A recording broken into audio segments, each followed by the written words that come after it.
recording. Hey! Hey, Ricky, you shaved. Oh God. That's God. it. Episode done. How many questions do you have prepared for Pants, Rob? Wait, we were to prepare questions. Yeah, I don't remember that conversation at all. I don't remember anyone telling me I had homework. Well, maybe think about what you're gonna ask him because we're starting. I don't want. Are we starting the podcast right now? Because normally Sure. Rob does All the right, intro. Rob, intro, go. All right, welcome to the fanciest podcast on the internet, Role Players Anonymous. I'm your host, Rob. We got Moose, Johnny, and our guest today, Pants. Hey. Go ahead and introduce yourself for us, Pants.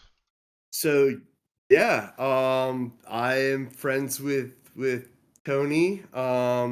We got to know each other kind of by playing D&D together, like Pathfinder.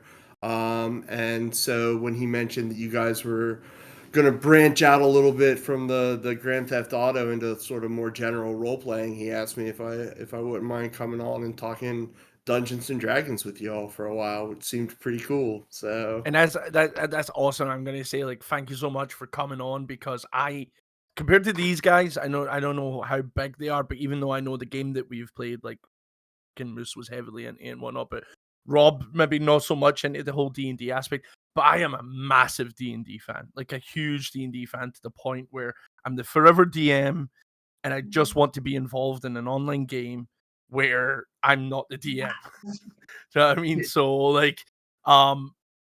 to actually have you come on, where I assume that your knowledge of D&D surpasses probably anything that we can muster up thinking of D&D, because I've only ever tipped the surface, like literally touched the surface of D&D. So I'm probably gonna have a lot of questions for you, and I'm gonna have to rely on the guys to tell me to shut up and stop asking questions. yeah. But So I think if we just start out, maybe giving a little example of maybe, I don't know if you know exactly where it came from or something like that. Just a general description, basically. If you could break D&D down into a couple sentences for somebody that maybe has never heard of it or has never played. Sure. So, Dungeons and Dragons, or D&D, is a role-playing game, a tabletop generally, but it can also be online, where you have a dungeon master who sort of builds out a world, controls a universe, gets to satisfy like a god complex, whatever, and then a 100%. party That's of Johnny. usually 3 to 6 player characters who sort of interact with this world that the dungeon master's created. So it's also been described somewhere as equal parts improv and statistics is sort of all that it is. So So do a these lot of Sorry, so do these 5 or 6 players, are they all have to work together all the time to do something in this world, or they do I know that not. Pants. I know that he's asking that question mainly because he knows the answer, because he never fucking worked with the group whatsoever. He was always against the group. He was always Pants in his answer. if we were doing a yearbook for the game that we played, he would be the one where underneath his yearbook picture it would say most likely to be stabbed by every other party member. He was that rogue that would steal out of your pockets rather than the enemy pockets. So he knows the answer, but I'd like to hear your answer as well. I think what's sort of neat about D&D is that it uses dice to sort of resolve ambiguous scenarios, right? So a lot of the interpersonal interactions are sort of improvisational based. You can sort of say anything, and the game's more fun if folks are sort of on the same page and kind of are able to interact comfortably with each other. But then whenever there's a conflict, and it doesn't have to be combat, but it like any sort of thing where the outcome is not fully determined and agreed upon by the characters and the dungeon master, then you sort of roll dice, and there are a bunch of different modifiers you can use for those dice. But So besides And the combat, dice- can you give an example then? What are you rolling dice for? Oh, sure. If you wanted to try to pick somebody's pocket, whether it's one of your player, one of your like friend party companions, or like a noble on the street, right? You would roll a die to determine how well you can sneak up on another person, and then another die for like actually like reaching into their pocket to grab whatever it is that they might not be paying attention to. Okay. Sorry, So, I'm just making note of how Rob just absolutely destroyed my ears. Thanks for Was that, that Rob. me? I thought it was something Yeah, upstairs in my fucking. house. You know what? Here's a piece of advice, Rob. Fucking mute your microphone before you move it. You dumb Yeah, I bet too. I piece of forgot that shit. step. Remember in the first episode when his phone rang and I I was like, wasn't "It's 2023. Yeah. Who has an audible ringtone in Right. 2023?" Jesus. And did you know we were doing a podcast today, Ricky?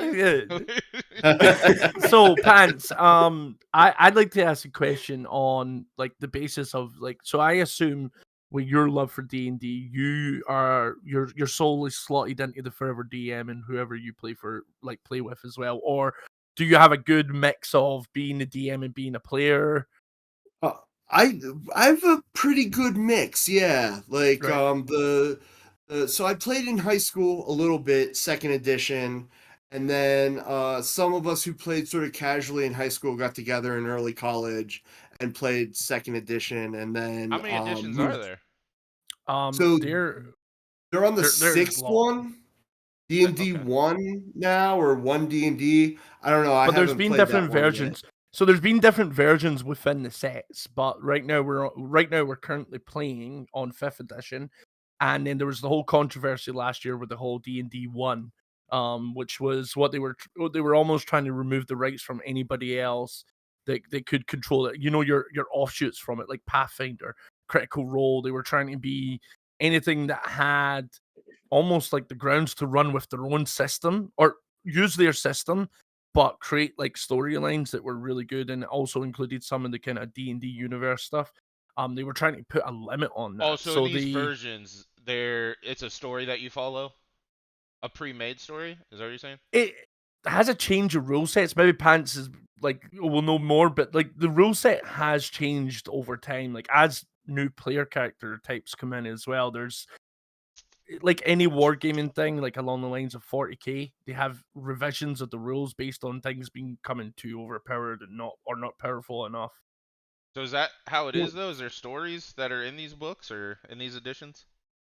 yeah, there are a couple of like established worlds that you as like a dungeon master can kind of pick up and run with that have been sort of explored.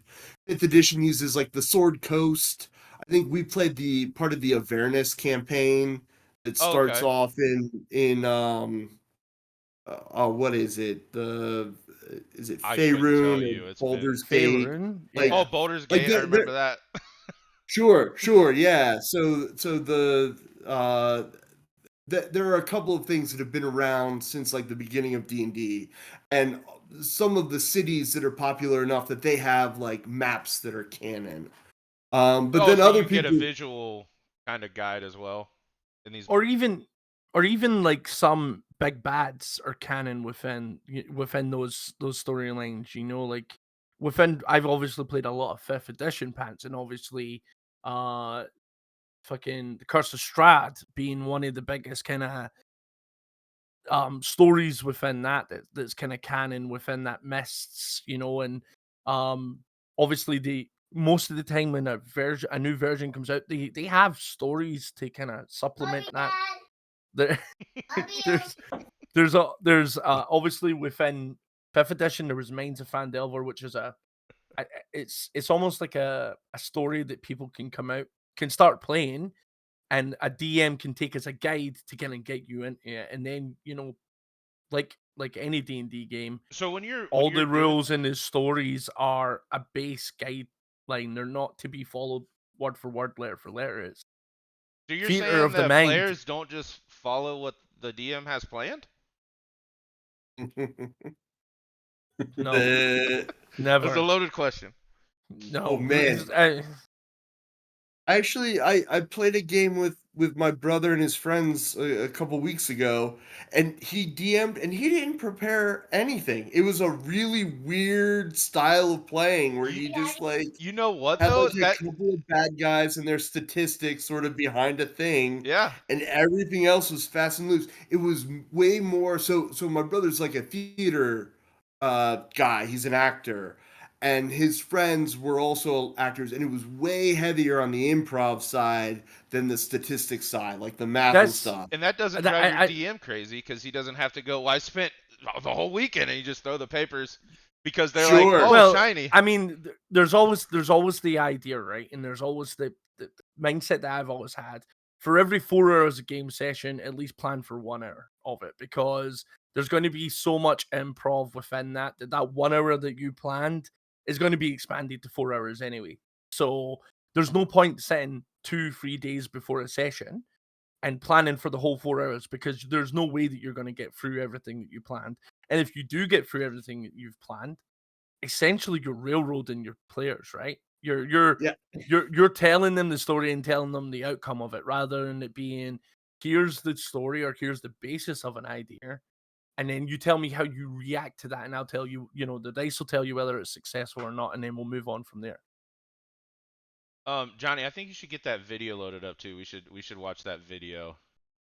On the horizon of this forest path, you see a group of dark cloaked figures slowly trudging towards you. What do? My half-orc barbarian braces her great hammer, and that's a 1. Critical fail. Steve, what do? Well, I believe in anticipation, my rogue would try and hide behind a tree. Okay, I rolled a 1. That's another critical fail. Tom, what does your human bard do? Active perception check. It's a natural 20. Let's fucking go. I feel it in my fingers, I feel it in my toes. These motherfuckers mean to harm us, and they got to go, so come on, get them now. You picked the wrong day to fuck around with my tight crew. So skip it. Here's what we're gonna do. Me and my boys gonna mess you up. I rolled a 1. Fuck. Fuck. On myself. Hey, I forgot. You're supposed to tell me what I see, right? Yes, thank you. Let's just slow it all down a bit. So you notice that one of the hooded figures is a little shorter. I cast Vicious Mockery. Nat 20, let's go.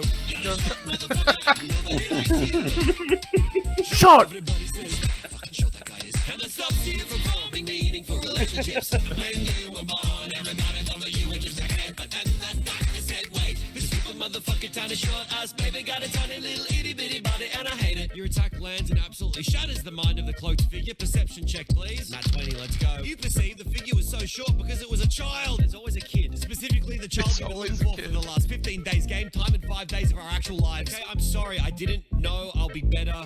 His body's just lying there, right? His pants. Do it. That money. Loot that money. Gotta loot the motherfucker. Bitch. That was too good. It's so good, man. It's actually perfection. How do you then get started playing a campaign of D&D? Like, what do I need? A pencil and a piece of paper, or do I need to buy one of these editions? Do I have to come up with my whole world? So with 3.5, I think D&D 3 or 3.5, they released all of the rules. I think Johnny was sort of talking about that a little bit too under the open gaming license.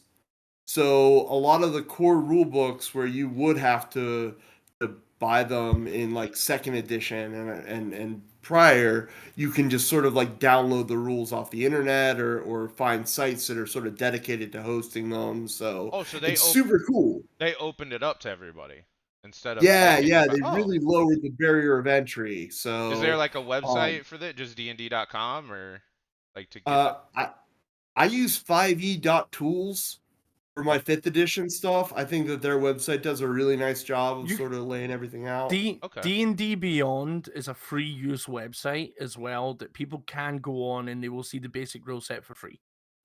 Most times when you create an account on there, Is they that will what we open up use? the basic. Yeah, they will open up the basic rule set, and also in D&D Beyond they allowed what was called core book sharing, which is if the DM or if any player within that campaign owned the books, you could use the books. So what happened, and I know that this was not detrimental to D&D Beyond, but something that was seen by the community as a good thing, Yeah. was that what happened is a lot of people just started sharing their campaigns, because once you were in one campaign that had a DM that had all the books, you could then use the books. You know what I mean? So rather than it being behind, because we're in a modern era, we're in a modern day and age where it takes me 5 minutes to go into Google and type in Curse of Strahd PDF, right? And You I must could type probably really find slow if that takes 5 minutes. no, but what I mean is for I could spend 5 minutes and go on and get the book of Curse of Strahd. Oh, from somebody that's Whereas copied it and put, yeah. and yeah, put it on the internet But we for don't do everyone things to like see, that. right? We don't do things. Well, at the end of the no, but what I'm saying by that is, shut so the fuck up. what they did by allowing people to share was the same thing as that what DMs used to do around about the 70s and 80s, was that if I had one book and you had the other Yeah, book, you go to the your story friend's book, house and my friends just completed that story or that campaign, hey, why don't you take that book and I'll take the other book? right. And when books were when it used to become sharing. So D&D Beyond almost set that They back should up. they should While come up with a place where you can just go and like get a book and take it home and then have it's it for called a the couple library. weeks. Yeah, I know that Ooh, you're, What? go on. That'd be awesome. Just go to a building Yeah, that's huge and it has a bunch of books in it. what if you could also use their bathroom to shoot junk? Oh God. Then that would be the West Side. So okay, so you don't need you do need a book or something to go off of. There are 3 core rule books for most editions of Dungeons and Dragons. There's the Player's Handbook, sort of lets players know how they can interact with the world. There's the Dungeon Master's Guide that gives advice on world building and sort of like broader rules that the characters don't have access to. And then there's the Monster Manual, which tells you all the stats for all the things that you might want to be fighting. Oh, okay. So you So don't have there's a lot of already written stuff you don't have to come up, but you could come up with like your own give them your you own could, stats. or you could decide that like some things look cool about one monster and some things about another, and mix and match. Okay. What's nice about the statistics part of the game that the rule books, especially the core ones, take care of is sort of balancing an encounter for a party of a certain level, right? So like it gives you a pretty good idea if you have a bunch of first level characters, what would be challenging but won't murder them right away. Yeah. do you feel like the encounter calculator or the was it what do they call it, the CR score? Yeah. Do you feel like that's accurate? What is a Because CR score? if so, like what Pants just said, there is a score that they can give a certain amount of monster, right? So you can take the party levels and how many there is in that party, and it will tell you whether the score that is allocated to this monster will be a easy battle, a medium to hard battle, or like is a world ender, is gonna fucking is gonna puncture their buttholes and kill them type of thing, right? I always felt like it was never accurate because players come up with ingenious ways of like circumnavigating battles to make things a little bit more player like strong than what it does actually the kind of score of what that creature has been given. I think that DMs can be a little bit scared to go at players hard too, because ultimately they are like the heroes of the story, right? And the best stories are the ones where they sort of get to like show off and do cool stuff and fight cool monsters. But I think that what the challenge ratings factor in that some DMs don't is that monsters are also able to strategize. They're also able to run away. They're also able to look for those. Like if they have so D&D also has 6 core attributes that you sort of use to define your character. You tell at the game creation, you tell about their strength, their dexterity, their constitution, their intelligence, wisdom, and charisma, right? Okay. So if a monster has a high enough intelligence, it should strategize the same way that a character of that intelligence should. But that can be a really hard balancing act for DMs, and I don't know that it's a bad idea to err on the side of players where Yeah, the you most don't But people would want have the a most fun. campaign to come like close to the end and have everybody be on like their third character because the monsters just obliterate them every time they fight. yeah, but Right, right. you also don't want to give the player characters plot armor. There needs to be the ever fear of present. There needs to be the present No, fear yeah, of just death. don't If kill if your there is players if every there isn't, weekend. I mean, I assume, like, let's roll it back to like GTA. If there wasn't the whole perma situation or new life rule, you would go And into every perma, just in situation. case people don't remember, is where you permanently die. But go ahead, Johnny. Or but even the new life rule where you have to forget the last 30 minutes. You can't go back to the situation that you were involved in. If that wasn't there and there wasn't some sort of negative side effect to death, then players would just feel like they're indestructible, and Invincible. it wouldn't be a fun campaign. So there needs to be that fear, that current and ever present fear of death within a campaign. Like, you're not, even though within this storyline, however many people are involved in your party, those are the main characters, those are the protagonists to the story. They're not invincible. Monsters aren't going to shy away from actually kicking their ass if need to, um just because you're one of the main characters in the story. Death needs to happen. I love that as a possibility as well. Like having that like extra challenge over your head, I think is what really interested me in D&D. And I don't know, it's really cool to be able to like attack a game from every aspect of it. Like you have like the openness of creating your characters, you have this vast world, and then you also have like real challenge to it as well, depending on like how your DM plays it. Yeah, Johnny was always a hard ass on me. He never let me get the treasure out of the loot boxes I was always going after. He'd be like, nope, Because you failed to pick it. so I wanted to ask before we got into the like meatiness of asking questions. I wanted to ask one question to you, fans, which is, do you value a game more that is combat based or role play based? Because I know, me personally, I value more in role play than I do in combat. I actually get bored in combat because it's not my cup of tea. I'm not even when I am DMing, I'm not a min max player. I'm pretty sure I don't I know what Pants' answer is gonna be. I don't maximize the combat to be the bread and butter of the campaign. What I actually do is I actually promote roleplay within even in combat situations. I'm still looking for that roleplay edge rather than primarily focusing on combat. And I know I have a friend who DMs as well, who primarily focuses on combat. So I Johnny, I just think want to you get need to your opinion. leave your light on or something, because you are a blur ball right now, buddy. It's not my light. I think what I need to do is let it focus up and then turn off my auto. It's like every time you move, it just blurs you. There you go. Yeah, I've turned off autofocus, so fuck Okay. it. All Fuck right, go ahead, technology. Pants. Yeah. Yeah. So I like creative problem solving, whether it's in role playing or in combat. Like my favorite parts of the game are when a character or a DM or anybody at the table can make everybody else go, "What?" Like, and so sometimes I think that clever combats are super fun.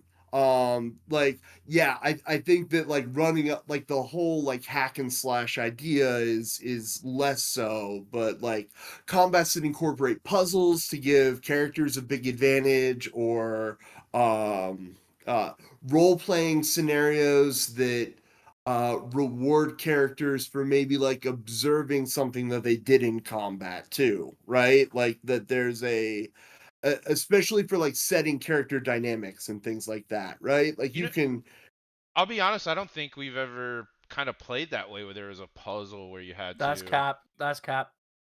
Did we? That's cap. The very first room that you guys were in, I actually, yeah, the very first room that you guys were in was a Saw inspired room. Oh, maybe I don't remember then. The Alright, big I'm bad off. had put It wasn't very the big good then. Our DM sucked. the Ooh. Oh wait, that's John. Sorry. the big bad had put them all in a room where they were chained up to the wall, and every time one person tried to move away from the wall, it pulled the other ones Oh, I towards do the wall, remember that now. Yeah, which would that cut was them. fun. That was fun. So they were constantly self-preservation should have played a part because they didn't know each other. So they didn't know that they had to work together. Because I hate the whole. For me personally, Pat, to give you an idea of my DM kind of start, I don't like the whole. Oh, you guys all awaken in the tavern, and you head down to the sound of laughter, and there's a cozy fire going, and you spot a dwarf who looks a bit shifty. You kind of catch him at the side of your eye, sneaking his hand into someone's pocket, and that's fucking Moose. What I tend to do is I create a situation at the No, beginning what was his? that builds up the teamwork, because then what happens is once they survive the situation, they're bonded by the situation, rather than why would I care about trusting these people when I just met them in a tavern? Yeah, you just met them all walking to the same show or something, and Yeah, so that's all then good it Yeah. creates then. that bond of that they came through Yeah. that situation, and then there's another plot point following on from it A hook where bit. Yeah. yeah, so he's capping when he says that there wasn't problem solving parts of the campaigns, because actually, for me personally, and maybe similar to yourself, Pants, the problem solving part of a game, the kind of clues, the puzzles, I'm big into that. I'm big into creating cryptic shit that people will have to work out. And we spent 2 hours. I don't know if you were there that night, Moose, but Jack was there, where they spent 2.5 hours trying to work out how to open a door that had element signs on it. I mean, fucking hell. Speak It for had the remember that. element signs on it. It had element signs on it. They just had to use the elements to open the fucking door. There was a water, there was fucking wind, there was fire, there was earth, and I was like, and they wouldn't figure it out. they were like, how are we gonna get the earth? I'm like, oh my god, pick up What the are you fucking standing dirt on? and rub it against the door, Like, and it took them 2.5 hours to work this out. And within that time frame, they're asking Our for group of clues and friends for aren't very hints and bright. stuff like that. So I'm like, yeah, like I'm just trying to think to myself, how the fuck and that was a basic thing. It was a door to lead them on to the next plot point, but it took them 2.5 hours to get through the fucking door.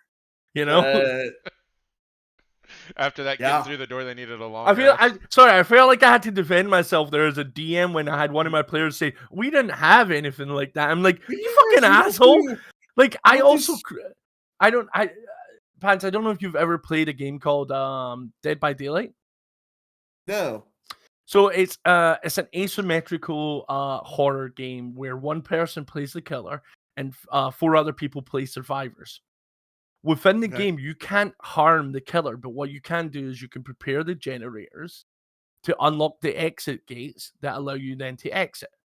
So I created. So I'm heavily homebrew D&D. Just putting that out there. I never played the game either and was completely lost this whole campaign. They're like, what do you mean? Have you ever played this game? I'm like, nope. So I created a situation where they couldn't harm the killer. The killer was based on Freddy Krueger. You can't harm the killer in the dream world.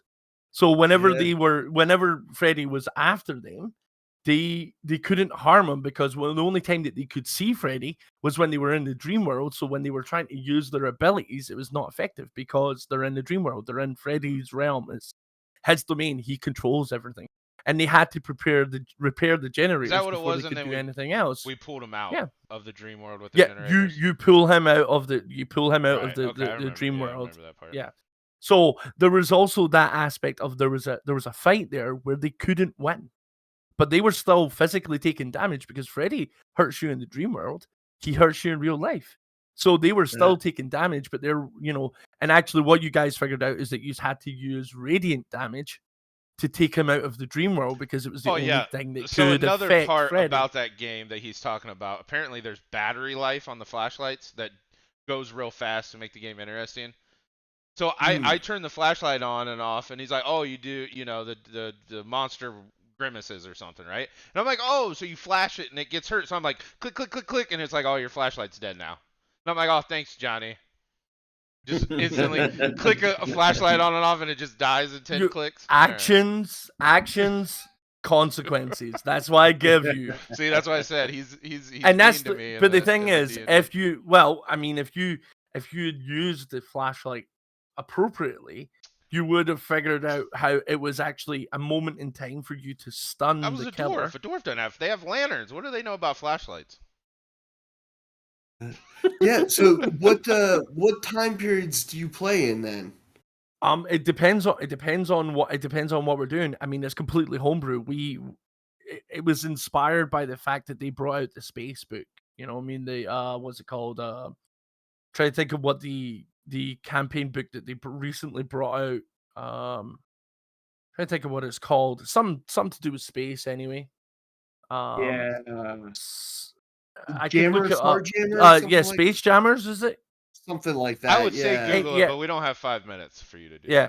that. It was Really? like Space Jammers or something like that, and it added in modern elements to the game. And also when you base stuff on homebrew, I don't need to stick to a timeline as Yeah, well. You know, I don't. That's a I good don't need to question stick too, to. right? Do you prefer like when you play Pants sticking to the actual real rules, the book, or do you rather prefer your DM to be a little bit more flexible? Like you have to have everything. If you want to use an item, you have to have it all listed on your sheet that you have this item, or you can only do exactly 3 spells. If you try to do a 4th spell, like no, like Well, you shouldn't be I able think it to. depends on the group that you're playing with.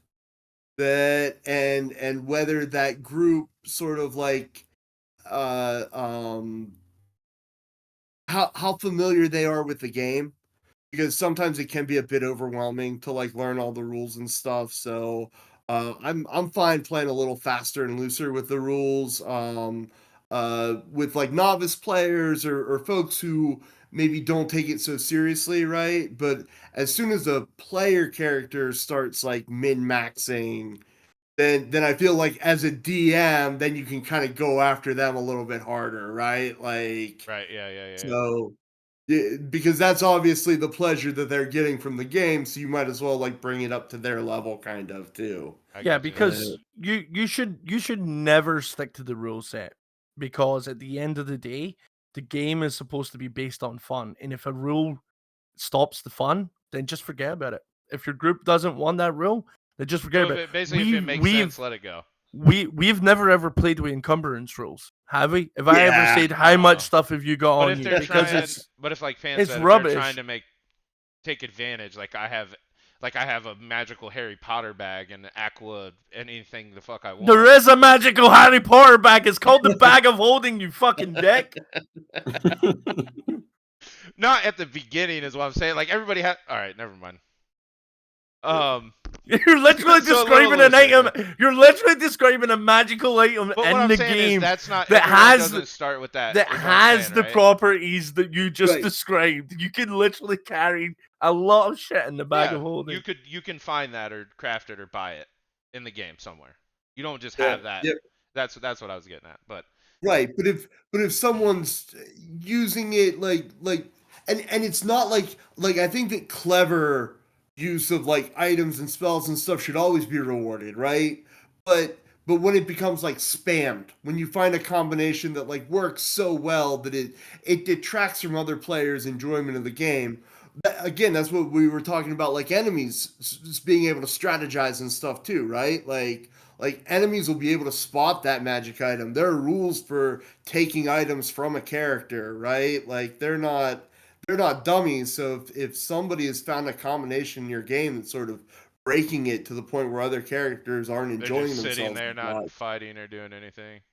right? Yeah. Then you It's can always- always there's always the goblin raiding party in the middle of the night, which is like a trope from older where you're like, you guys have too much shit. Like I can't run this game anymore. Oh, and then they let the but- goblins come rob all the Oh yeah, players. you wake up and nobody was on guard and all of your stuff is gone. Sorry. Yeah. Like Yep. Nice. Yeah, you sometimes need to take people down a peg as well and make them realize that the world is that they're in can be nasty, just as nasty as they can be, and your shit can get stolen, or you know what, you can get knocked So- out as well. Like Yeah.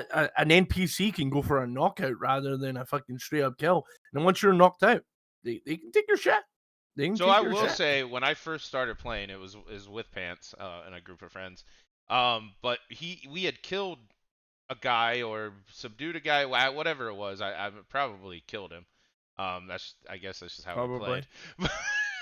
Yeah. But anyway, Pants is like, all right, well, I'm gonna go through his pockets, and my fucking mind just blew because I'm like, we can do that. We can just like take his shit. He's not using it. Right? It's just a dead body on the ground. Take Yeah. his shit.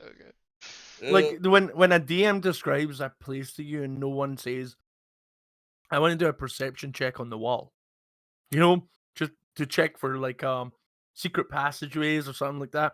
When people just walk straight through, That was me the and some entire campaign. I think, right? some in your head you're going, okay, I know in the place that they're in right now, if they were to say something about that wall, you know, I'll describe that the wall's maybe odd looking, or you can see a brick that doesn't look like it fits quite right. Unless someone checks that, we're bypassing it, man.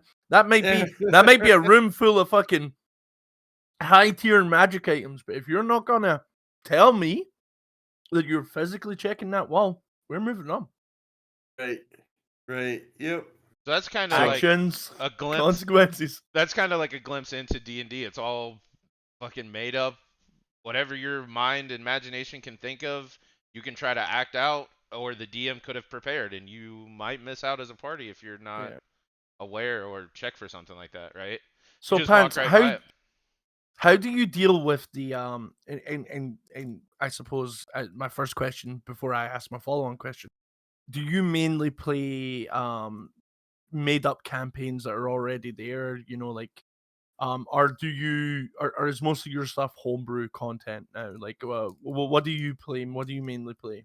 It's a lot of like campaigns that we come up with on our own, or Oh, right, okay. that so I like sticking pretty close to the rules as published, but I do we've been playing so long, and the group that I've been playing with especially, I mean, the group that I play with, we've been playing together for almost 20 years, like off and on. So That's you sort of figure out a lot of like meta jokes, or like playing with tropes and archetypes. One of the last campaigns that I ran was like vaguely Quantum Leap themed, where they kept appearing in a bunch of different characters' bodies. And then like trying to like navigate whatever big bad was in that area before Stealing I like don't know. that. Have you leaping ever on to seen the that show, next. Ricky? Quantum Leap? No, I can't say I have. You haven't seen Why you Quantum just Leap? asking Ricky? Because he's younger than you by like 30 years. Why you just asking Ricky? Why you just assuming I Because know the what three Quantum of Leap is? us have seen Quantum Leap. I don't think I'm in the Ricky? same age bracket as you. I think you guys are both like 10, 15 years older than me. No, you got us by 10 years at least. Yeah, 10 years. That Fucking sounds hell, pretty, man. that sounds pretty cool though. Yeah, I'm stealing it. I think doing like if you're just starting out, I think it's nice that if they have a book and you can just follow the storyline, that's great. But I think like Pants is saying, after you've played once or twice or 20 years, you're gonna get bored, or you're gonna probably run out of pre-made stories and want to, experiment and try something of your own. Did you prepare the characters for them in this Quantum Leap, where you would have the character sheet ready for them?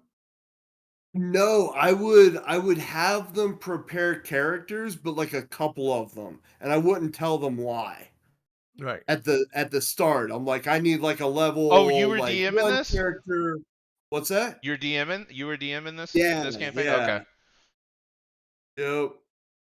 Oh. Sorry. Well, welcome back to the conversation, Moose. I'm sorry, I didn't He was know. running I'm a sorry. campaign. Where Another a friend and I DM'd one that was called the Pungeon, and it was just like a bunch of really bad jokes and puzzles, like that the characters had to like go their way through. The Like, I mean, Pungeon? it really the Pungeon. Oh yeah.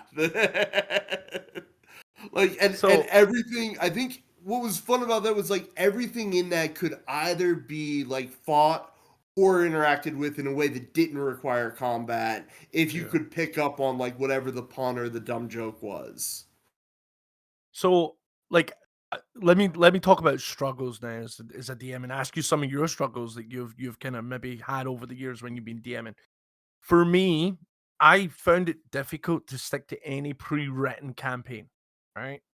For Mm. me, I would get bored of reading the big book that came. Let's talk about Curse of Strahd, right? I don't know if you've ever read Curse of Strahd. I would look at it and I'm like, I just feel like I could run this better if I was to take the premise of it and just have my own characters, right? And Yeah. we That's what done I. Murder House or we done Death House. I don't know if you've played Curse of Strahd, where Death Yeah. House The is the first little mini adventure is there. one of a little mini adventure to give you a taste for it to get people into it. And I ran that word for word.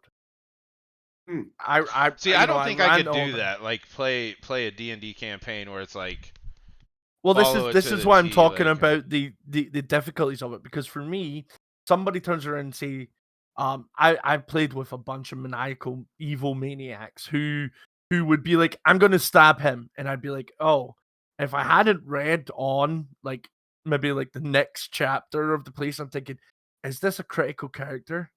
You know, so Mm. I'm like, okay, I maybe railroad them into like your attack is not successful because, you know, fucking plot armor, whatever. So for me, it's easier as a DM to have full control over the story by running my own story, what's plot because then armor? even if it's what you always have in every fucking game that you've played with me is like you get too attached to your characters and worry about them dying, so I give you a bit of plot armor and save you in bad situations. Oh, so Um, it's basically can't touch this.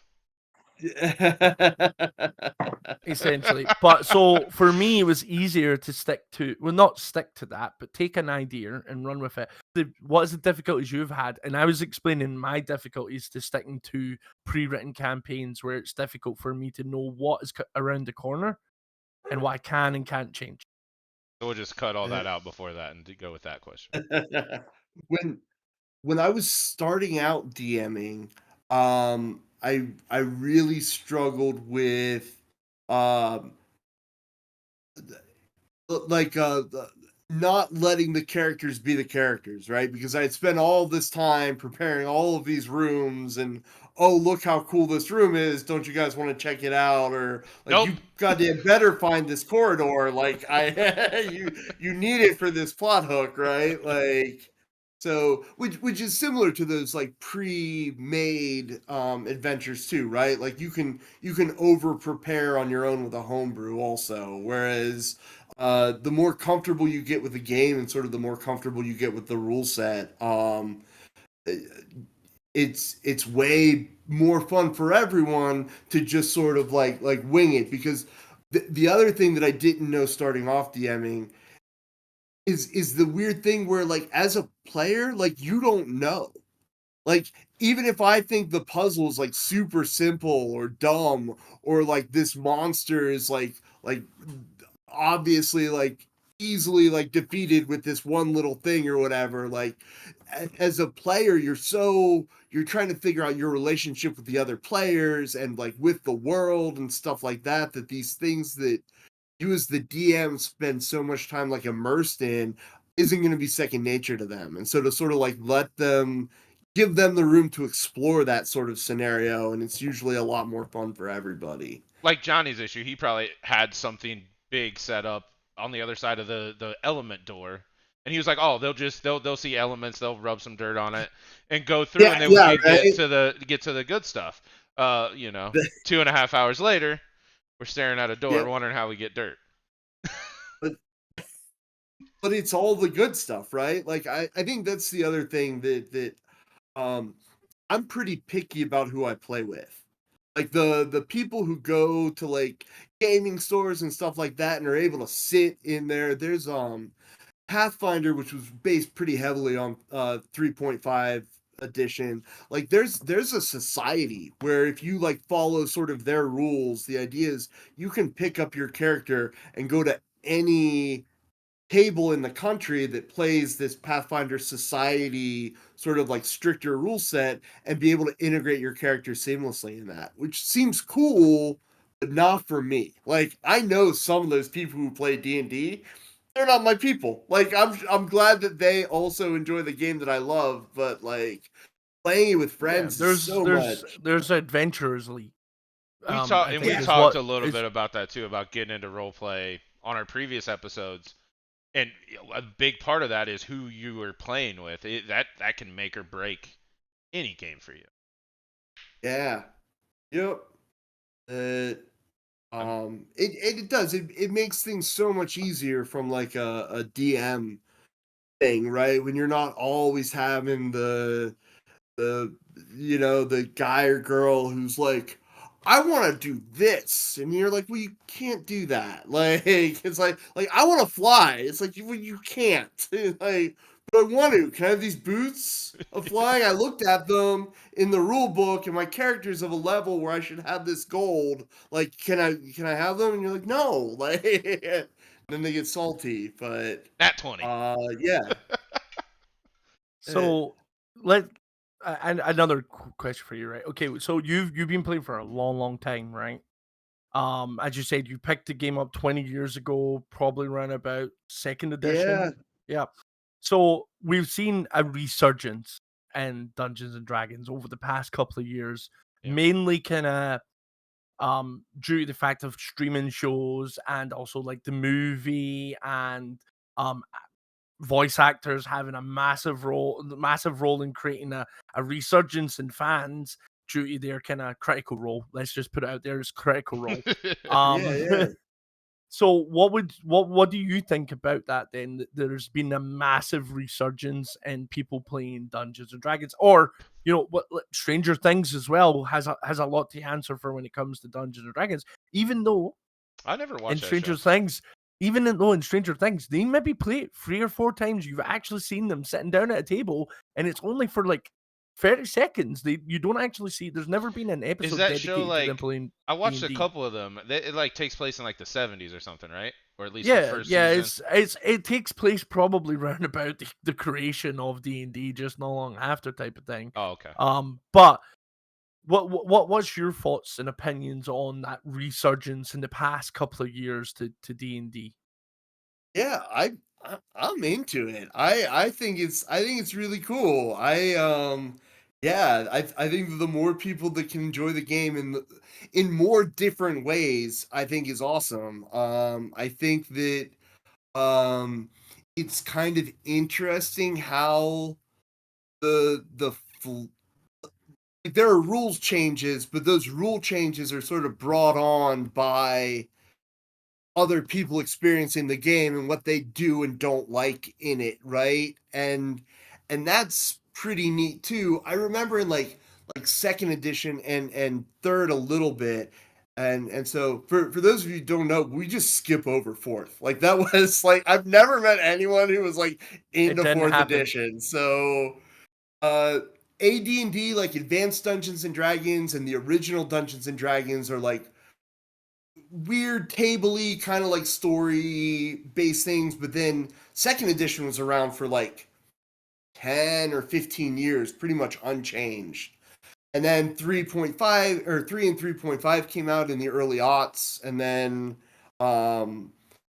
fifth came out, maybe like 5 years ago or so. I Um, think that's but probably the general attitude as well of most. I want to say like just typical board game players is when you have a board game or something, even just something that you're interested in. I mean, I don't know. I don't want to say anything that you're interested in because I know there's certain genres where they're like, ooh, you're new, go away. But that's what's cool about role play from what I've experienced, D&D and GTA and board games in general. It's like if you have a respect for the game and if you like the game, not only do you want to share it, you want other people to also love it and play it. Maybe not necessarily with you, maybe they're different kind of people, but what's it yeah, hurt that there's another group of people playing this game that you love and maybe you can have a conversation, make some friends, whatever. yeah, yep. I think that a couple of things like 5th edition did a nice job of streamlining and simplifying some things. I still have a soft spot for 2nd edition a little bit, and it's probably because I grew up with it, but it was needlessly complicated. Like, there was a reason why, like, a certain type of nerd played D&D in, like, the mid-90s, right? Like, Math there and were tables on top of tables. There were like 40 some skills that you could be proficient in. And so like oh wow. each thing, like there was like a climbing and a swimming and a jumping skill, and now they sort of like folded all of those into like athletics, which makes more sense part ways. Or like there were even ways where you could divide up your major attributes, right? So like you might be dexterous might be like speed and agility. And so you could fine tune. You'd be like, I'm pretty dexterous, but I'm actually really quick, but a little clumsy. So there was a lot of granularity there that sort of like scratched a particular itch. I think 5th edition's great. And 3.5 I think strikes a pretty, there are some things that I like that I would like to do rules wise in 5th edition. You can always homebrew stuff, sure, but that I think 3.5 did a better job of helping everyone visualize a world building. so Specifically, like, what's that? no, go ahead, finish your thought. I was gonna ask a question when you got done. I was a sucker for non combat actions in like 3.5, like tripping characters, or like there was one called a dirty trick where you just like gave somebody else like a bad dice roll using your action by like throwing dirt in their eyes or like kicking their shin or something that wouldn't cause damage, but it might help other characters in your party do like more damage or stuff like that. And That's the little that things teamwork that element I thought was really cool. that's the little things Pants would do.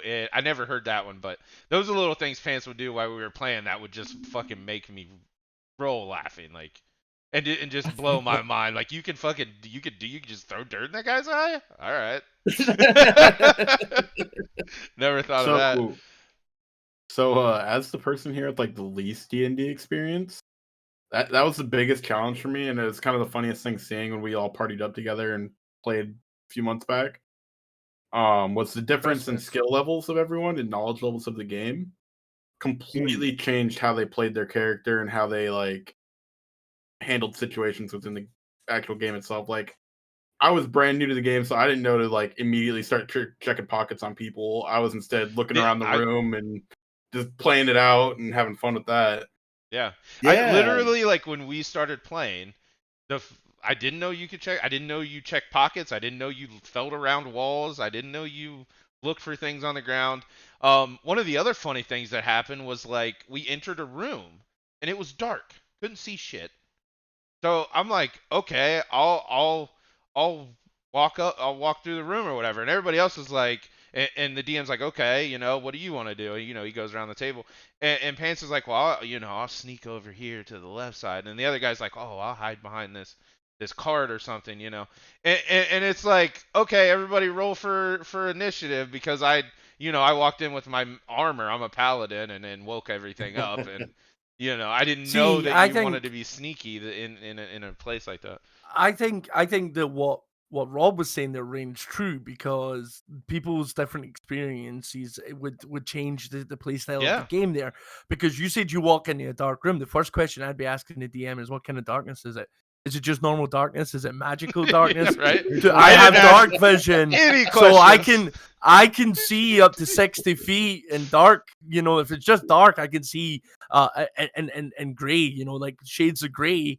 Whereas, like if I walk into a room and I've got dark vision and it's dark, I'm like, oh fuck, this is magical darkness. Fuck this shit. I'm not walking in there because that shit ain't right. This is darker. I didn't even know that was a thing. This is darker than regular dark. Let's get out of here. Well, I mean, if you've got dark vision and you've lived your whole life as a race that has dark vision, and you walk into a room that's all of a sudden dark, you're like, wait a minute, something's not right here.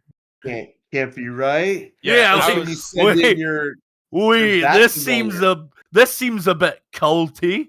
There's I definitely relate. There's an air of cult about here, you know. I definitely relate to your story though, Ricky, because I was the same. I didn't know like the most I did to prep for my D&D nights was go grab a 6-pack. I did no research. That's no, the best prep. Yeah, like I did nothing about like I knew it involved dice, and they had dice for me. So Let the dice speak, and man. I like to RP. I like to have fun with making up stories and going with the flow, that kind of stuff.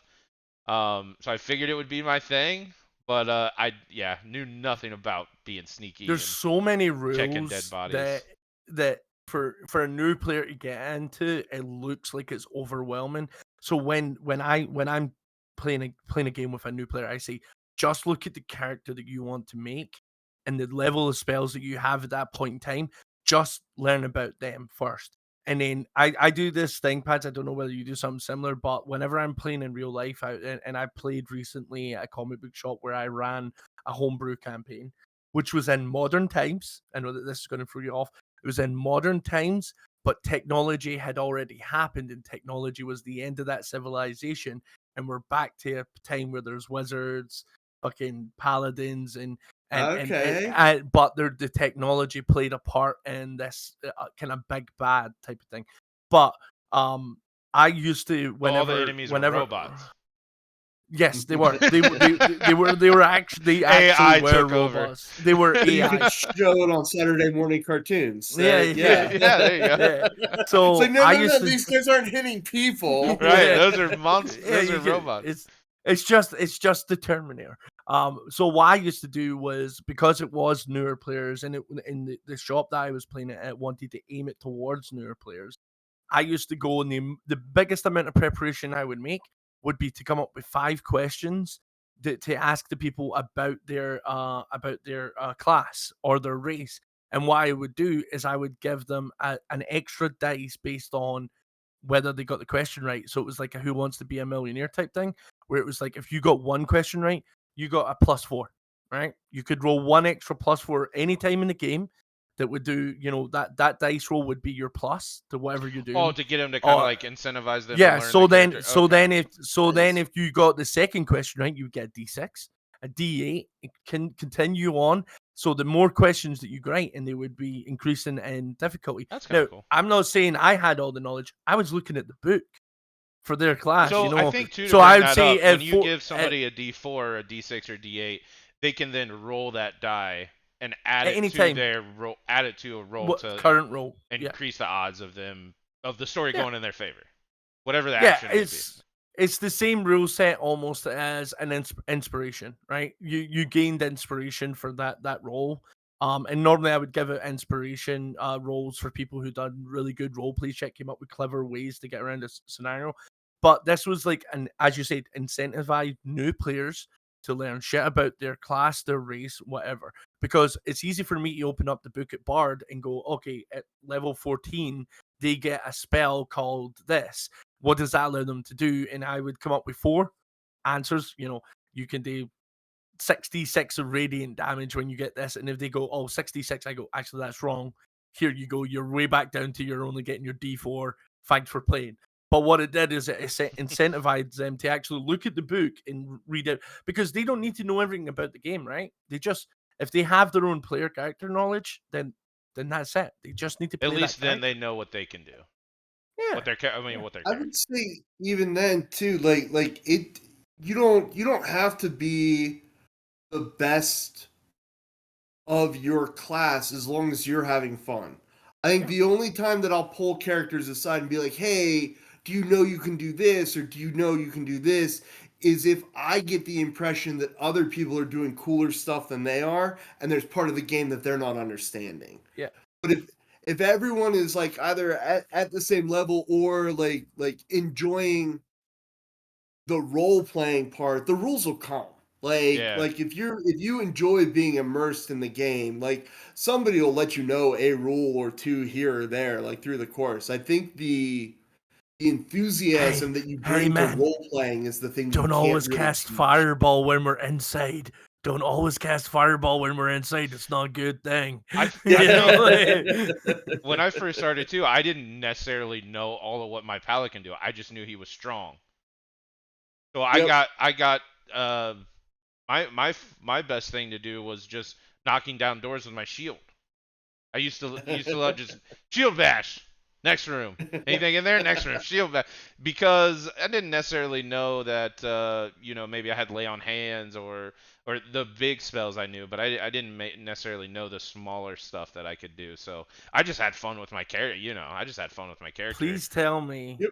Please tell me at some point in time your DM made one of those doors a mimic, because I would slowly. It wasn't but a surely mimic, but there was ensure things that behind you don't them. always bash a fucking door So down I without think- checking it first. No, I think what it was I didn't know the rules of being sneaky and stuff like I described before, so I got into the, like, okay, I'll just go with that. Like, that's my character now, you know what I mean? He's just a big, dumb, holy grunt, and that's kind of how I played him, really.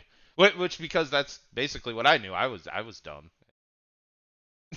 It's Didn't know. a pretty common first time thing, right? You pick one thing that sort of makes your character special, and you can kind of fall back on that. And I think that that's a super cool strategy for people starting out. Like, if it's your like 8th or 9th campaign and you're still like doing like a one trick pony sort of thing, Yeah. maybe I'll pull you aside and be like, hey man, if you like thought about exploring other elements of your character, but like those first couple campaigns, yeah, absolutely. Like find a catchphrase, use it whenever you can. Like, I should have had a catchphrase. Even if your catchphrase is just saying catchphrase, you Right, know? catchphrase. As you bash a door down, be gone, door.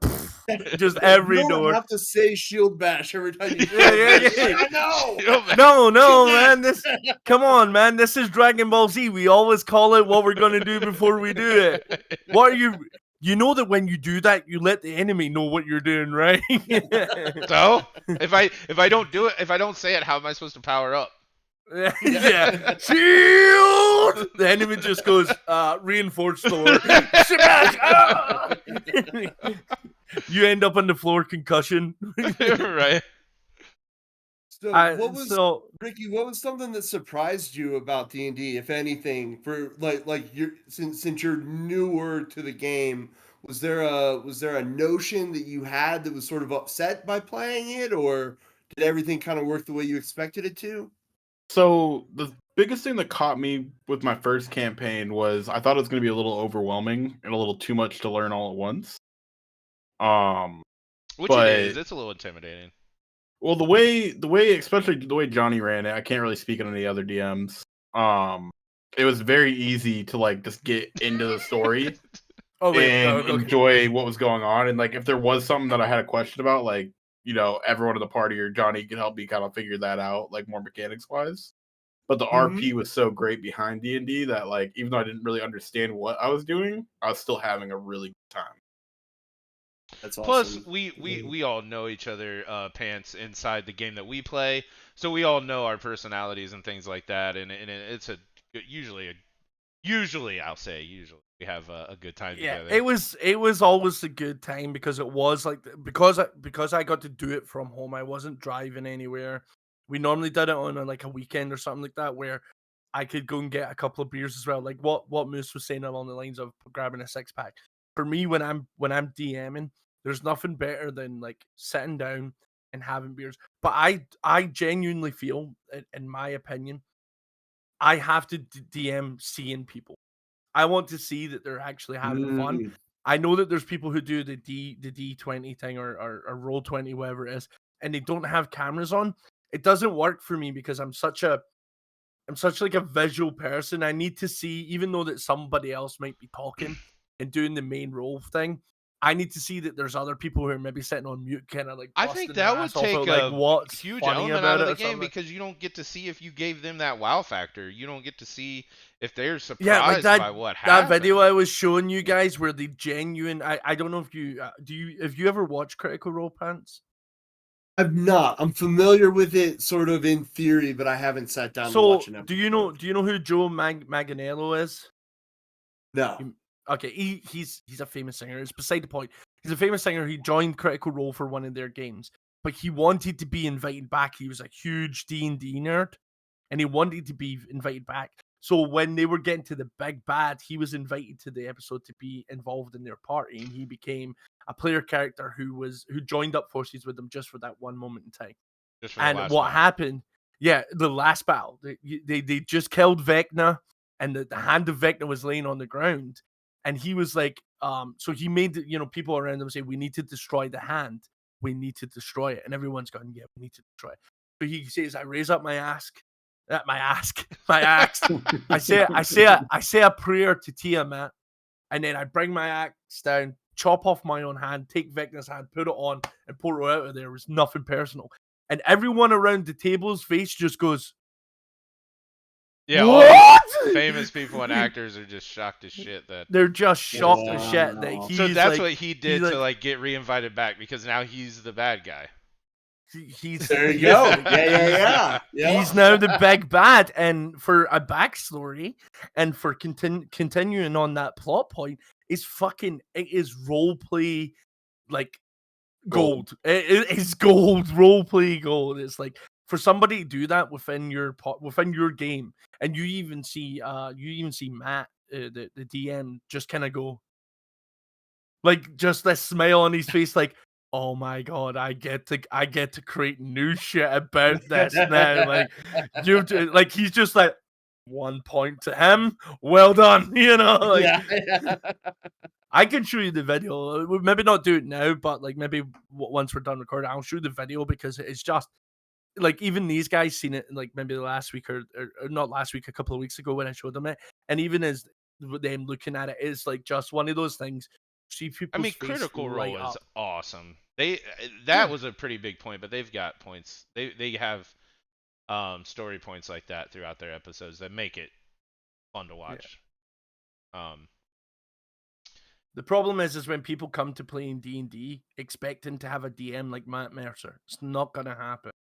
It's not. It's not gonna happen because at the end of the day, and I know this sounds harsh, you're not the other people who are around that table. Like Matt Mercer is as good as the people he plays with because they're all role players. They're all voice actors. They get like 100% behind their character and actually make the storylines, because one of them will have an idea and they'll start speaking to someone else in the group, They all and then it feed just off of each other sparks. too. Yeah, it just sparks off of it. So just have that like if you're gonna get any D&D and you're watching Matt Mercer or you're watching Brennan Lee Mulligan, you're not gonna get a DM that is of that caliber, because that's the reason why they're on the fucking internet. That's the reason why they're in the spots that they're in, because they're prime DMs. You know what I mean? Like Yep. nobody's gonna And be that's there. their day job too, right? Yeah, exactly. That's what they're paid to do. I'd be really good Yeah. at it as well if I got paid to do it, though. I'd be so good at DMing. Yeah, somebody should call us. Yeah, if you were paying me my same salary I'm making right now to DM, you guys would be like, "Oh my god, Smoke just blew my fucking mind with that last campaign." I'd be like, "Yes, because I fucking made money off of it. I can live my life." Yeah. So Ricky, what was something else playing that you found interesting or difficult? Since you are the newest person here in D&D. Actually, did you even like it? Oh, I loved it. Every Okay. second of it. I'm actually mad to this day that we never finished that campaign. Oh yeah, that's all the campaigns is from what I've been. I blame Johnny for it 110%. It's all his fault. Okay, what I would like to say is that we came up with a Christmas. I came up with a Christmas. Okay, to explain this to Pants, I wanted to test the ability of AI to create a campaign that I would run. So I gave AI the kind of background of what I wanted. It was Father Christmas who'd gone mad. And I even got AI to draw up the concept art for the big bad. It was fucking Santa Claus with like a big axe, blood dripping off of it. And it was all about the Yule log. The Yule log had been stolen from Santa, and it drove him insane, and he went on a murdering spree. But it was just before Christmas, and then trying to get these guys all prepared to do another session was taking forever, and we got past Christmas, and I'm like, I'm not doing a Christmas-based That was the time when campaign. post Christmas. That's We will pick this back up next year, and it's still there because AI saves the chat logs. Actually, and we I'm, should because we should. I went back to school about that time as well, and that's why I was like I couldn't. Yeah. I thought my wife was gonna get she made a character too, She wanted to join in but as well. Yeah, we couldn't do it because of the timing. But yeah, we new did year now. We It's did almost Halloween. We could do it one. now. Yeah, we could do it now post Halloween. Like that's Yeah. 2 months that we can play it, and we can do that campaign. It's all there. It's fucking. We could it's end good it to on go. Christmas. We could Whether- see whether- not on Christmas. see whether- Family obligations be damned. Yeah. Dad, Santa came. Shut up. I'm getting on the computer. They're throwing me under the bus here, Pants. But actually, it's the whole group that take a they play a part, and not even just the actual story and whatnot, but the creating the dates they actually fucking meet up.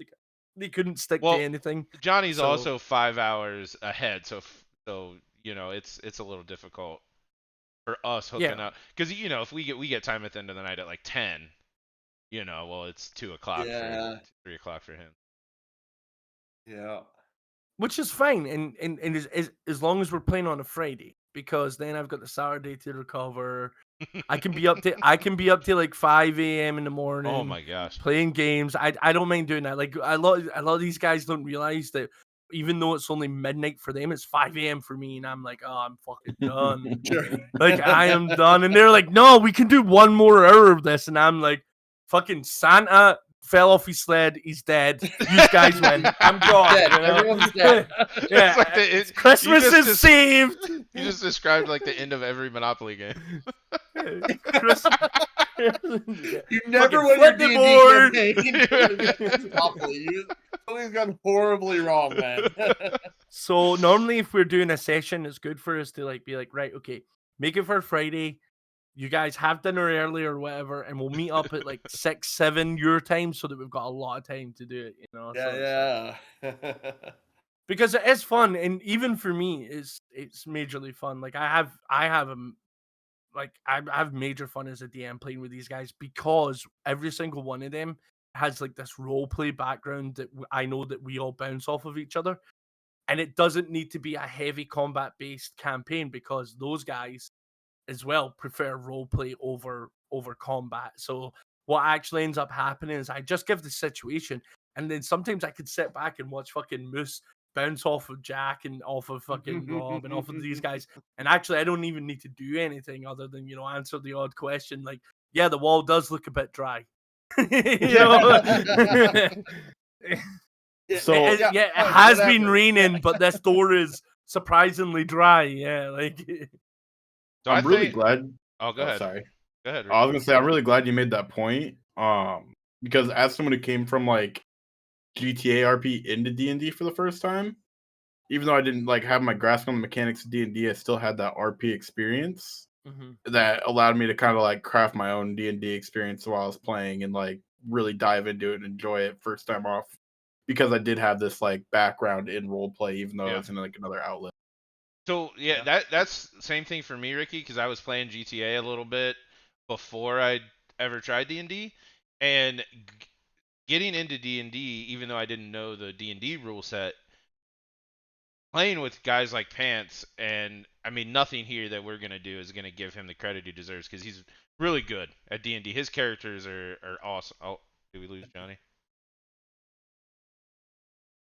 He muted and everything. No, I'm here. Continue on. Okay. I'm just having to sort my nutsack out because I'm sitting on it. Sorry, I'm grabbing for you. I had to ask. Yo, Moose, can you clip that for me? We're gonna make you talk out of that. Okay, yeah, I can do that.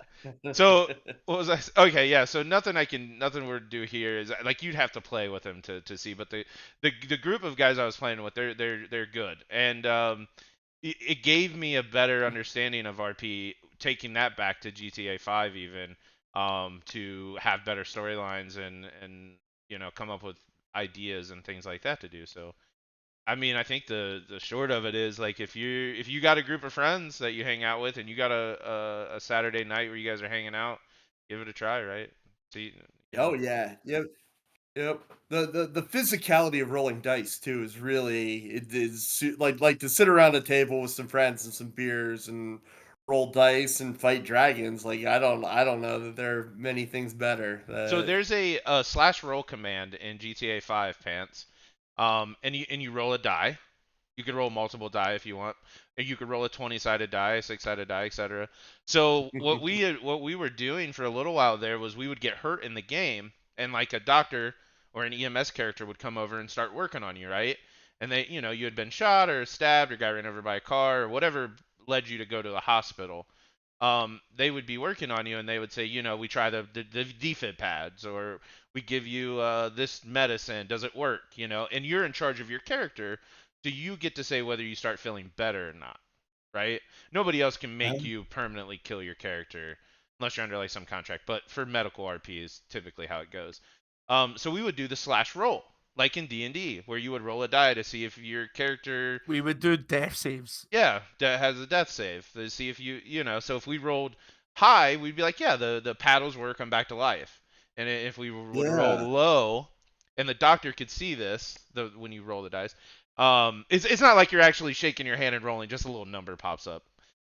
Sure. Yeah, so so then vice versa, if you would roll low, it'd be like, oh, that didn't work. It actually, my heart rate stopped, or like I'm flatlining now, and they're like, oh shit, and they scramble to do something else, and you roll again, and you get a high number, good, you get a low number, oh, now you're really fucked.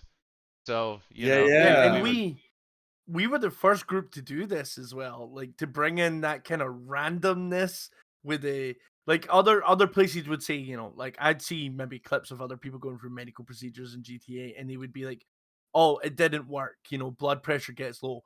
But I felt like we were the first group to bring in like the leave it up almost to death chance. saves. Yeah, like and it was like, see, even got to the point where everything failed and you rolled a 1. It's like that's time for you to decide: are you gonna live your life by the dice and perma that character? You know what I mean? And permanently like kill them off. But 9 times out of 10, if you're doing a couple of things and giving them role play back and forward, where it's like, yep, they're saying, oh, they stitch up the gunshot wound and you know, is it successful type of thing? They would be doing the slash me, and then you do the roll, and if it scored low, you'd be like, oh, stitches burst, blood pressure dropping, blah blah blah. And what that did is we spoke to some of the people who were in the medical community, like Rob. Rob played a medical character, and what he said and what others said was it actually brought that randomness and like a feel of the role play that sometimes not everything was just automatically successful. And it got to a point too where if they saw the low roll, they would just be like, oh shit, it didn't work. We wouldn't have to tell them it didn't work. They would just know. That's how we're playing it. So if it's low, you know what I mean? Start doing something, try something else, or refix what you just did because it.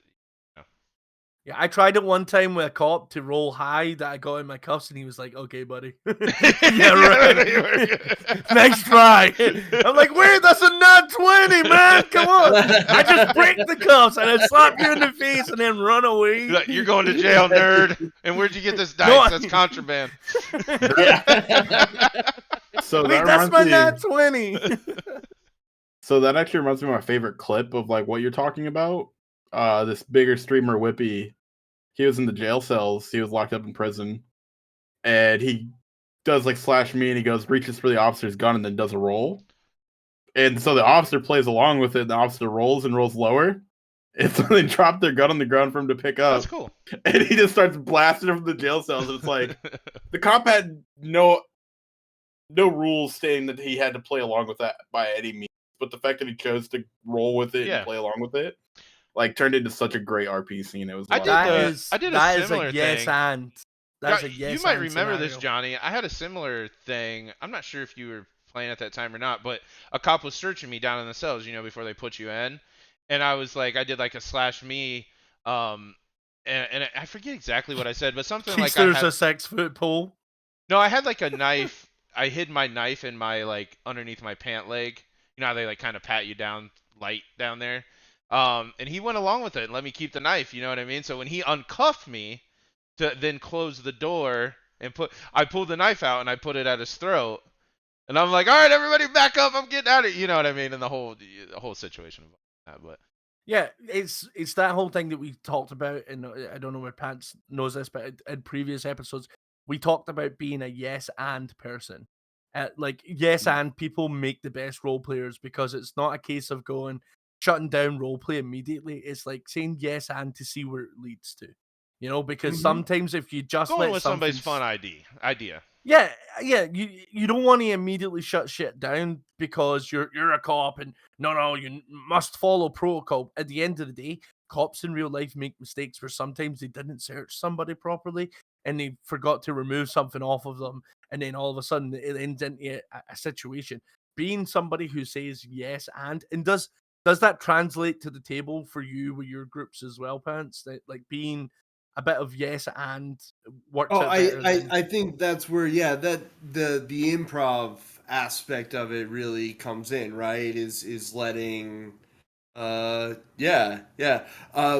We were playing one time, and that there was I think it was Curse of Strahd.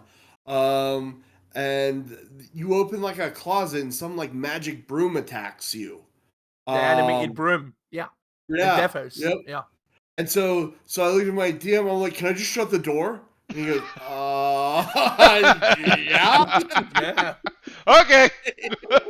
Do you know what's so funny about that, bet? My group did the exact same thing. Where one of them got, because it was such a short confined space, one of them got initially attacked by it, and then the rest of them just like held the door closed, and then they nailed it shut.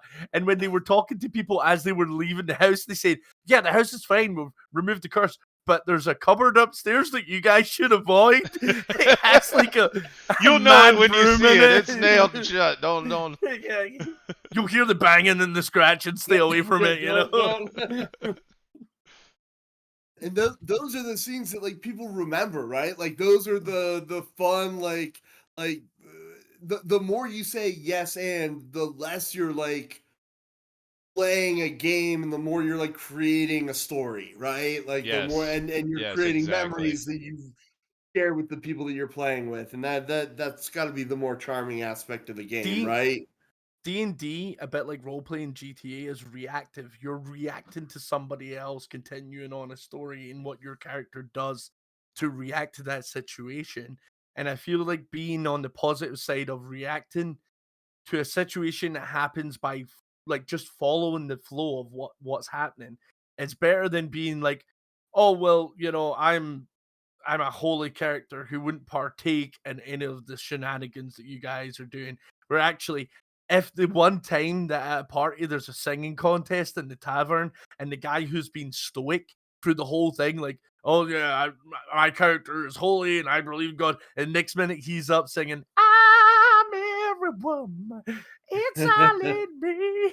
That's a moment in time in that party we'll remember because it'll be like, remember that time you got drunk and went up on the stage and party, He's like, yeah, Tiamat has never let me forget it, like I've never been able to pray to my God the same way because he always reminds me of the time that I got drunk and started stripping off at a dwarf tavern. That's the moment in times that people in this day and age and in this culture appreciate more because it's times that makes everybody laugh and just have a good fun time. Yep. And it is something I think that from beginning D&D to now, the emphasis has swung much more towards the role. It started off very dice heavy, right? And like rules heavy and stuff like that. And like I said, that was that there is a certain itch that can scratch where like in advanced Dungeons and Dragons, like the first one, there was a table for goddamn everything. You never had to think, you never had to like Oh wow. you just had to find the right thing and roll the dice, and it told you exactly what happened. And that's sort of like randomness was neat, and like the way that it was thought out as such a coherent system was kind of cool. um but now it's definitely swung the other way, and that's great too. Like that is like now I feel like there are some sessions that we play where we maybe only roll dice like half a dozen times, right? Like I could everything else see is I could see it being fun to go through a story like a pre-made campaign, like just going through it and following the. I could see it being fun to like like you're playing in a movie. You're deciding what the characters do, and it's random every time you go Yeah. through it. But I think I do more prefer the homebrew kind of, a little like you said, Pants, a little faster, a little looser with the rules, just kind of having a Yeah, good yeah, time, having a laugh, and going with the flow of yeah. things. There's been game session that I've played where the group were in a tavern and the whole session was done pretty much just with them gambling because they were having a fun We don't want to time leave. playing. The group was having such a fun time playing a silly game that I created that used Ning dice and challenging each other and other people in the tavern to this game. And then all of a sudden we look at the clock and we're like, shit, 3 hours is gone, you know? People keep coming in the Because tavern. I wish there was I five had young guys that would want to go on a Yeah. quest. Oh my god! My Shut little up, we're girl rolling- is went. we're rolling My dice little girl is went missing, Yeah. and all I know it was a werewolf that took her. And they're like, "Shh, we're trying to play a game. You know, like go find some other adventurers." You know? Like I had one guy. Turns in my out party we're Patrick, all who was addicts. who was so focused on gambling that every time they went into a tavern, he was like, "Is there any tables, playing like gambling games?" Like he was a rogue. He was looking to do like sleight of hand stuff, and I ended up like kind of shutting that down quite quick because what I did was I convinced him to get involved in a card game where a guy laid down cards and it was a game of high low. That's all he described it as, a game of high low that everyone sitting at the table turned around and all the rest of the party were like, "Oh, we'll play high low with 10 gold. That sounds great. Put our 10 gold in the pot. Whoever's got the highest card wins." I made them turn over cards from the deck of many things. I just added some fucking anarchy and chaos to their night because they were turning over cards and I'd be like, "Oh, this card means this." And they're like, "What?" you know? Nice. Yeah. Yeah, and that just shut that down. Like then, because what was happening is this one guy was focused on wanting to steal money from people playing at the game, but he was then getting split up from the party who were wanting to do other things, and then it was like, Mhm. well, let's try and bring you all back in together. This time, you land in a tavern where you've been tricked into pulling a card from the deck of many things. Like you're fucked, buddy. Which can be very good or very bad, but it's Yeah. very random. The deck of many things is sort of famous inside D&D lore as something that can like you can gain a level for doing absolutely nothing, Oh. or you can summon a demon that like sucks your soul straight into Oh. hell. Yeah. I don't want to play.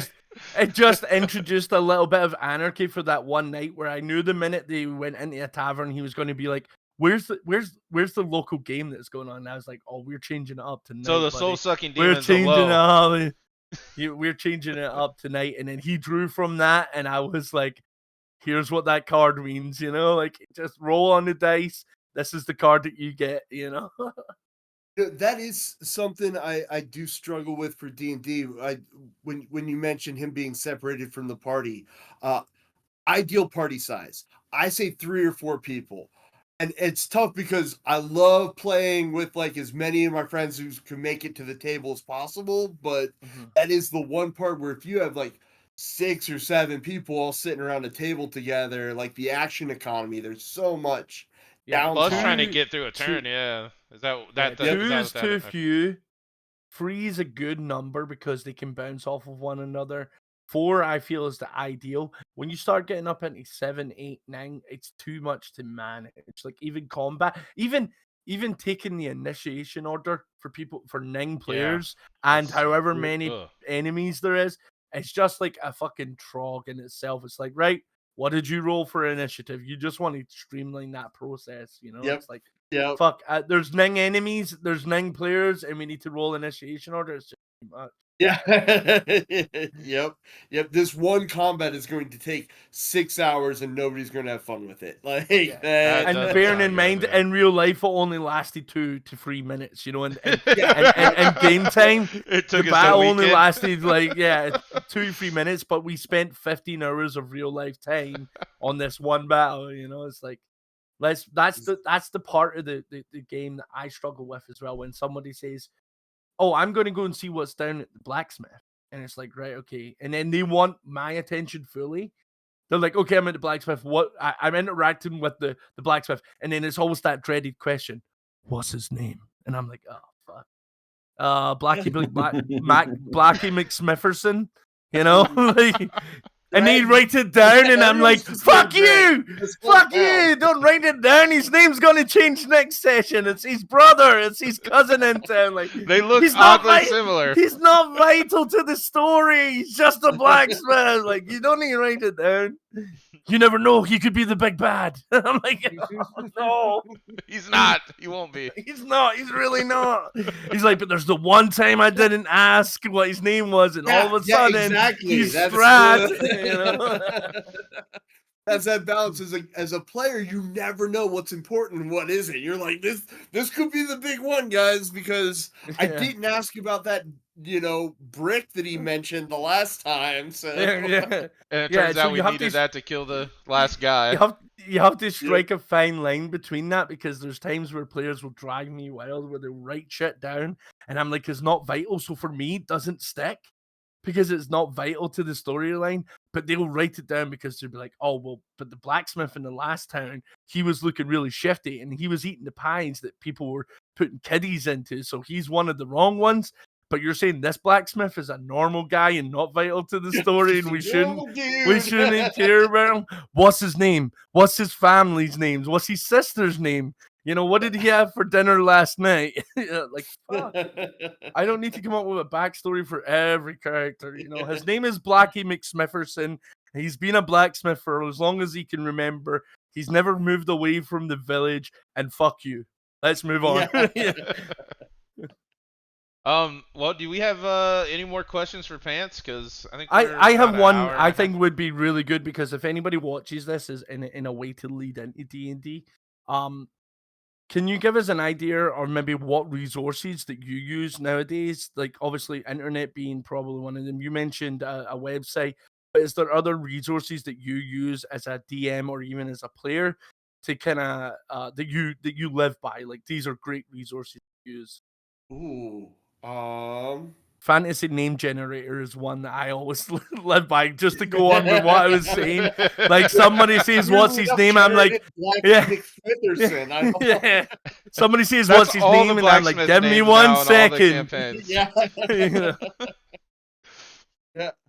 know? Man, I think more than like D&D specific sources, like 5e.tools is great. It's a really easy searchable We'll way put the to link for that right here. Oh, fuck Sorry, you, this Johnny. is a thing. This is a thing that we do. Actually, if you could do it for us, if you just say where the link's going to appear. Okay. just right here. Yeah. Just right there. Perfect. So the thing is, We couldn't that just Moose add does it to the edits. bottom of the video, could we? No. That'd be too We have easy. to add it there. Like, you could forget about where it was on Ming's, but it's on Pat's screen. We do this every episode where Moose does the edits for it, and to make it difficult for him, we will try and put at least one of those in where something will appear that has to be shown on video. So it's great. So And it's just magic for these guys. It's just there Oh, for yeah. them in the video. Yeah, it's great. It's great. The resource, I mean, just any like read fantasy books, right? Like the China Mieville's Boz Log series, the Perdido Street Station, was a fantastic like urban fantasy that I stole ideas from. Any others? Oh, to make a homebrew campaign? Is that what you're talking about? Yeah. Okay. Yep. Okay. Just steal liberally the Broken Earth. Borrow. We like to borrow series. around here. Yeah. What was the name of that one? What was the name of that one again? The Broken Earth. Okay, just Ricky's Oh, did it for you. Is there any other Pants that you would say? Oh, man, like I mean, Quit trolling our guests. I'm not trolling our guest. I'm trolling you via the guest. But I mean, also like old puzzle books, like those like ones that you find at the bookstore in like the games and humor section. Like, grab one of those, take it home, flip through it. You might be able to find a riddle in there that sparks an idea for a whole campaign. I or love something. riddles. Riddles are one of the best ways in D&D to do a puzzle because Unless it's like one of them ones on a popsicle, I'm usually pretty bad at them. So here's Those where were based off of popsicle riddles. here's where I love like AI. So I started an AI website that uses ChatGPT and Midjourney to create homebrew content for D&D. And it's called AI Dungeon Master. I started a while back, and AI literally just fills it with its own content. It's fucking great, but it creates homebrew to the rule set of 5th edition. And it actually posts it once the description has been done for it. It uses Midjourney to design. It gives Midjourney the prompt to design or to do a visual creation of the creature, and it brings it all in. So when like doing riddles, you can literally go on ChatGPT and say the answer to the question is this, create a riddle for it, and it will create a riddle for you. So you don't actually even need to go on and look for riddles that are already predetermined. Literally just come up That's with pretty the cool. answer I didn't even think and then about using that ask in reverse. ChatGPT to create the riddle for it. And there's no very If that works, that would be awesome. Yeah, it does work. It does work. I can. You give me an answer right now. I've got ChatGPT open, right? You give me an answer right now. I'll ask ChatGPT to create a riddle for it. All right, a dozen eggs. Oh my god, I could make one up myself for that. All right, do it. Okay. No. Okay. Hold on. Wait, a regular dozen or a baker's dozen though? It's just a dozen. Nah, man, there's multiple dozens. Yeah, but I said a dozen. I didn't say a baker's dozen. I don't. Oh, so we're talking just a regular dozen. Okay. Yeah, we're poor. It's We a can't plain afford. old We can't egg be giving dozen. away an extra. What, you think those eggs grow on trees? Right. I'm found in the kitchen in a carton neatly stacked. A breakfast delight and many recipes backed. I'm fragile and white. That's my horrible contents can. riddle. It's a really easy riddle. Like, I didn't say make it hard. My Okay, contents I get it. concealed. Crack me open for a meal. A secret revealed. What am I that hides within its shell? So nice. A snail. I got all kinds of snails in my kitchen that are delicious and fragile. Oh, and the end part, a common I don't ingredient even in open my groups of fridge 12. anymore, it's so full of snails. Right. Yeah, you just get a keep plate full of breeding. snails. I think the ones that So- die, they eat them and keep. It's weird. But you gave me a really common thing that's going to give me a really easy common answer. Like, Okay. if I was to say like a hidden whatever, blah blah blah, and make up something, and then even with that, I could say no, make it harder. I could literally type in make it harder. Wow, Right. Yeah. that's a really neat idea. I'd never even thought about using AI for that, but that's yep. What's in my pocket? Piece of string or nothing? I mean, Okay, you yes, ready? but that wasn't what I meant. Damn. I asked for it to be extremely difficult for this riddle. You guys can be a judge. I haven't read it yet. And it's supposed to be In a dozen nature- eggs. I just put hold on, what did I put? I put a dozen eggs. Yeah, sorry, a dozen Okay. eggs. In nature, I'm born. In silence, I reside. An enigma in white, secrets deep inside. A baker's delight kind of gives it away. In a carton, I'm found. Crack my code, and a dozen is unbound. Symbol of life, yet shrouded in mystery, as unsolved riddle throughout history. What am I? Hidden within That's a my little delicate better. shell. A dozen-fold conundrum. Can you tell? That's a little better. But like, you can literally just put anything and ask it to. But create the a riddle. last one is like, I'm a breakfast food in the kitchen and I've got something inside me in a white shell. Like, I don't know what it could be. It's at least a jumping off point too, right? Like, you don't have Yeah, to copy and exactly, paste yeah. it, but like be like, oh well, I kind of like that line, tease Right. it out, and yep. All right, Ricky, anything else for pants here? No, I think I pretty much hit all my notes. I'm probably the newest one here, so I didn't have a whole lot to say this episode. Yeah. Glad you were into it though, man. That's awesome. Oh yeah. I'm happy that you liked it as well. So, I think my itch is scratched. Johnny, I you ready think to shut the pants. I could probably have like 200 more questions for you. Well, I'm and about to go I grab a think that beer. we- We'll wrap I think- up a little I bit here think- afterwards. I think that we could. I could chat to you to no end about how you've ran D&D and whatnot. So I'm going to leave it there. But what I do wish is that you come back and do another episode, and that we can maybe delve a little bit deeper into D&D, because it scratched my itch, but the itch is still there. Yeah, And I that's not a I riddle. love. That's I not a love riddle. talking The D&D, answer man. is not. I'm We'll- still sitting on my balls. I remember. Usually it's Ricky giving too much. This is Johnny this episode.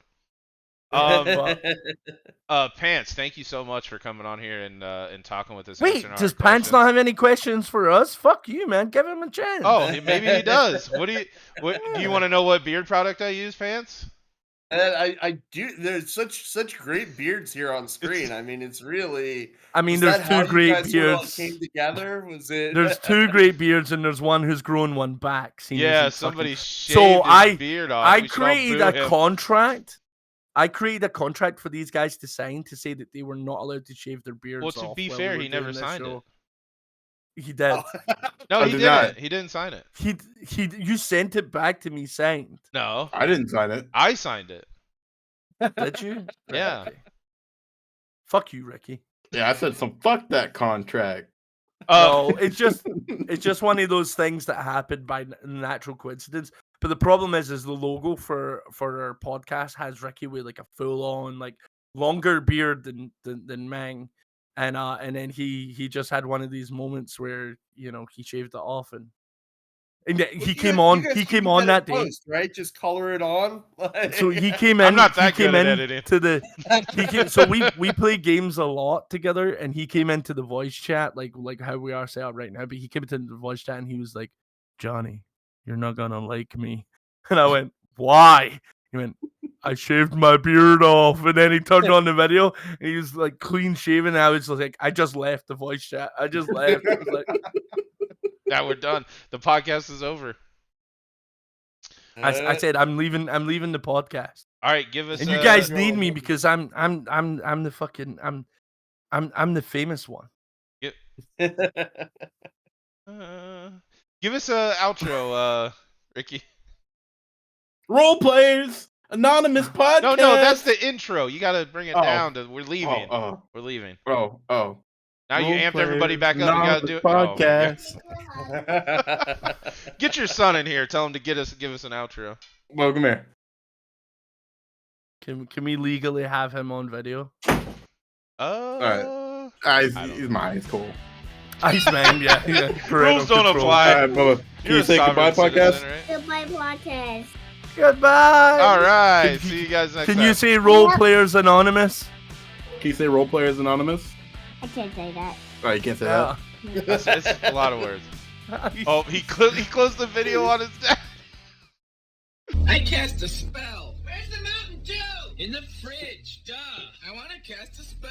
Can I have a Mountain Dew? Yes, you can have a Mountain Dew, just don't get it. I can cast any of these, right? On the list? Yes, any of the first level ones. I'm gonna get a soda. Anyone want one? Hey, Graham, I'm not in the room, right? What room? I want to cast Magic Missile. A room where he's casting all these spells from. He hasn't cast anything yet. I am, though, if you'd listen. I'm casting Magic Missile. Why are you casting Magic Missile? There's nothing to attack here. I'm attacking the darkness. Fine. You attack the darkness. There's an elf in front of you. Whoa! That's me, right?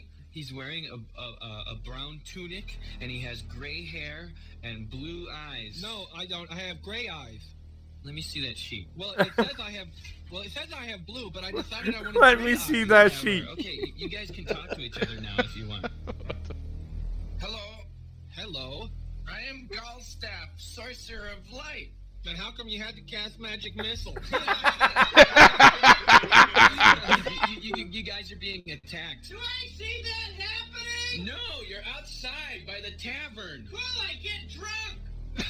There are That's so many Moose. ogres That's surrounding Moose. me. How could they surround us? I had more Mordenkainen's magical watchdog cast. No, you didn't. I'm getting drunk. Are there any girls there? I totally did. You asked me if I wanted any equipment before this adventure, and I said no. But I need material components for all my spells, so I cast Mordenkainen's faithful watchdog. But you never actually cast it. Roll the dice to see if I'm getting drunk.